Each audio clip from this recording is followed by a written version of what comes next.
Walini waliɲumanɔ an b'o kɛ k'o di bɛɛ lajɛlen ma nin waati in na bi ye tarata ye marisi kalo tile 28 san 2023 nin y'a ka don kibaru waati seli bi don kibaru kɔnɔna la Mali fintigilakaw olu ka kunnafonidiso min bɛ DIRPA a ma ɲɛma a ye laseli min n'a bɛ tali kɛ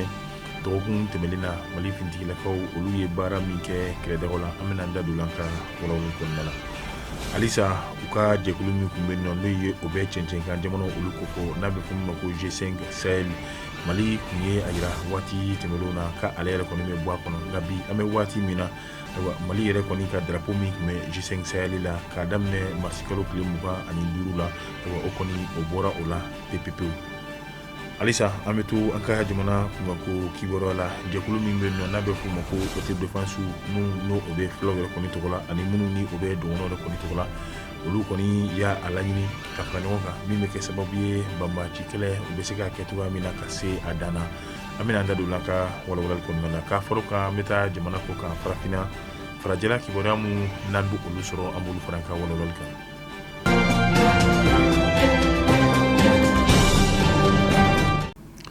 An bɛ bɛɛ fo ka bɛɛ lajɛlen waleɲumandɔn bakurubaw kɔnɔna la an y'a fɔ Mali fintigilakaw olu ka kunnafonidiso min bɛ n'a bɛ wele ko DIRPA a ma ɲɛma Colonel Sulemani Danbele a ye laseli kɛ laseli min ni a bɛ kɛ ka bɛn ni marisi kalo tile 24 ye a b'a jira k'a fɔ waati yɛrɛ kɔni tɛmɛnlenw na min n'o o kɛra ayiwa marisi kalo tile 12 n'o kɛra ka laseli laban ye yanni ni laseli in yɛrɛ kɔni cɛ a b'a jira k'a fɔ laseli in kɔnɔna la olu kɔni ka fintigilakaw n'o ye Mali taw ye u ye dankari kɛ banbaaci 125 ani 5 yɛrɛ kɔni ɲɔgɔnna si la min ni o kɛra Mali yɛrɛ kɔni kɔnɔna la ka bɛn ni banbaaci kɛlɛ yɛrɛ kɔni kɔnɔna ye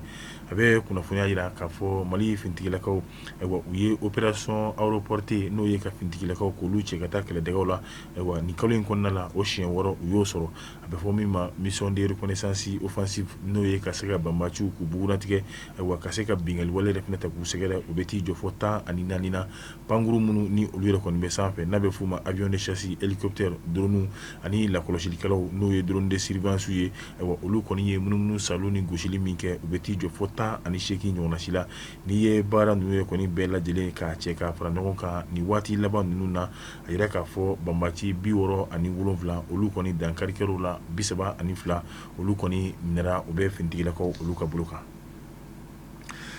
Halisa Mali kunkanko kibaruya la cɛncɛn kan jamanaw olu ka tɔn min tun bɛ n'a bɛ f'a ma ko G5 Sahel ayiwa ni o bɛ cɛncɛn kan jamana minnu ni olu yɛrɛ kɔni n'a b'olu ko fɔ n'o ye Tchad ni Mali ye ayiwa fo ka taa se min bɛ tali kɛ Niger ni Mauritanie ani jamana tɔ ninnu yɛrɛ kɔni bɛɛ la Burkina ma ayiwa i b'a ye k'a fɔ bi an bɛ waati min na Mali kɔni ye kabini waati tɛmɛnlenw na ni o bɛ tali kɛ san 2022 Mali ɲɛmaaw olu y'a laɲini k'u bɔ ni jɛkulu in na bari ka d'a kan laɲiniw ye mun ye a kɔni a tɛ ka to olu yɛrɛ kɔni sira fɛ bari ka d'a kan ɲɛmaaya tun bɛ Tchad bolo olu bɔlen kɔfɛ a tun kan ka di Mali yɛrɛ de kɔni ma o min n'o o ma kɛ Mali yɛrɛ kɔni fɛnɛ y'i sɔbɔ ka fara kan a y'a jira k'a fɔ ni jɛkulu yɛrɛ kɔni fɛnɛ u bɛ dɔ de ka baara la kɛrɛnkɛrɛnnenya la jamana dɔ wa tɛgɛ jɔra jamana min na o de ye Faransi yɛrɛ kɔni ye o de kɛra sababu ye Mali kɔni ye a laɲini kabini waati tɛmɛnlenw yɛrɛ kɔni na ale bɛ se ka bɔ ni jɛkulu yɛrɛ kɔni kɔnɔna la cogoya min na hali n'o y'a sɔrɔ wulikajɔ ni deliliw yɛrɛ kɔni kɛra min b'a to Mali yɛrɛ kɔni bɛ se ka segin cogoya min na nka o si la Mali ma segin bari ka d'a kan wulikajɔ ninnu olu ma wolo foyi la ayiwa o min n'o kɛra u ye Mali yɛrɛ kɔni ka jamana ka jɔnjɔn min yɛrɛ kɔni tun b'a kan n'o y'an ka drapeau ye hakɛto b'a la ayiwa o drapeau o yɛrɛ kɔni samara ka bɔ G5 Sahel kɔnɔ G5 Sahel a kɛra G4 Sahel yɛrɛ kɔni ye sisan. Halisa an bɛ to Mali kunkanko kibaruya la k'an ka jamana cɛmancɛ bolo kɛrɛnkɛrɛnnenya la Mopti mara ka taa se Segu mara yɛrɛ kɔni ma jɛkulu min bɛ yen nɔ ni a bɛ fɔ min ma ko Dana Masako ale ni mouvement de la défense PEUL n'o o ye filaw olu ka jɛkulu ye ni jɛkulu filaw kɔni ye a laɲini yaasa ka se ka fara ɲɔgɔn kan u fangaw k'olu kɛ kelen ye bari siga kɛra la k'a fɔ ko ni jɛkulu fila ninnu walima ni siya filaw ko olu de bɛ ka bin ɲɔgɔn yɛrɛ kɔni kan n'a ma ɲɛ a b'o cogoya la a ɲɛmaaw olu kɔni ye a laɲini ka se ka fara ɲɔgɔn kan o bɛɛ kɛra min ye weleda la waati tɛmɛnlenw na filaw olu ka kulu min yɛrɛ kɔni bɛ o ɲɛmaa yɛrɛ kɔni fɛ filaden mun ni olu yɛrɛ kɔni bɛ banbaci wale kɔni fɛ bɛɛ lajɛlen ka kɛlɛkɛminɛ yɛrɛ kɔni bila ka sigi i ka jamana yɛrɛ kɔni ma ninnu ye hakilina minnu n'o olu taara waati tɛmɛnw na ka fɔlɔ ka ni jɛkulu filaw walima ni siya filaw n'o ye Dana Masago ni olu bɛ dɔgɔnɔ ko fɔ ale ni Mouvement de la Défense PEL n'o bɛ filaw ko fɔ u kɔni ye hakilina sɔrɔ ka fara ɲɔgɔn kan ni dɔgɔkun yɛrɛ kɔni na min b'a to u bɛ se ka banbaciw minnu ni olu yɛrɛ kɔni kelen bɛ ka daga dankari kɛ u ka jamana yɛrɛ kɔni na bɛɛ lajɛlen bɛ se ka fara ɲɔgɔn kan cogoya min na ayiwa k'u fangaw kɛ kelen ye ka se ka olu yɛrɛ kɔni kɛlɛ cogoya min na hakilina in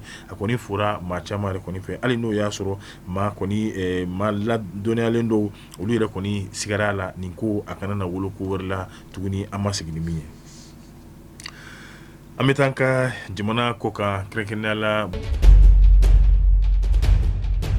Burkina Faso olu ka kalanden minnu yɛrɛ kɔni bɛ yen olu ye wari dɔ fara ɲɔgɔn kan min bɛ t'i jɔ 100,000, 14,000 ani 80,000 ani dɔrɔmɛ 20 olu y'o fara ɲɔgɔn kan ka taa k'a di u ka jamana ɲɛmaa yɛrɛ kɔni ma n'o o ye Capitaine Ibrahima Traoré u y'a jira k'a fɔ nin ye olu ka dɛmɛ ye dɛmɛ min n'a bɛ kɛ ka ɲɛsin jamana yɛrɛ kɔni ma kɛlɛ jugu min ni a b'u yɛrɛ kɔni kan u ko olu kɔni ye kalanden ye nka olu bɛ se ka dɛmɛ kɛ ka ɲɛsin jamana yɛrɛ kɔni ma min b'a to banbaci kɛlɛ a bɛ se ka bɔ olu yɛrɛ da la cogoya min na nin ye olu yɛrɛ kɔni ka dɛmɛ yɛrɛ kɔni sira dɔ ye u kɔni u y'u ban u ka darakaw n'u ka tilela fana wari min bɛ d'u ma ka taa kalanso la yaasa u bɛ se ka dumuni kɛ olu yɛrɛ kɔni jɛra u kɔ yaasa ka se ka o fara ɲɔgɔn kan o de bɛnna ni wari ma u bɛna ta k'a di jamana yɛrɛ kɔni ɲɛmaa ma a ka a fara u ka kɛlɛkɛminɛnw olu san wariw olu kan min b'a to jamana bɛ bɔ dingɛ wɛrɛ kɔni kɔnɔna la cogoya min na